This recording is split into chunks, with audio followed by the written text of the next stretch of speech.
Sino ang mga pinakaprotektadong tao sa mundo?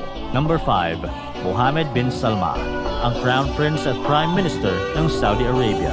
Kilala ang Saudi Arabia bilang pinakamalaking supplier ng langis sa buong mundo at kaya nilang diktahan ang presyo ng langis sa merkado, at dahil dito, matindi ang seguridad na kailangan ni Prince Salman. Ang kanyang security detail ay binubuo ng Saudi Arabian Royal Guard at ng Rapid Intervention Force at National Guard. Ang Saudi Arabian Royal Guard ay permanenteng nakatalaga sa maharlikang pamilya ng Saudi at direktang sumasagot sa hari.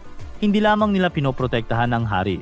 Maaari silang italaga sa mga mahahalagang bisita sa kaharian kapag sila ay bumibisita sa hari at prinsipe.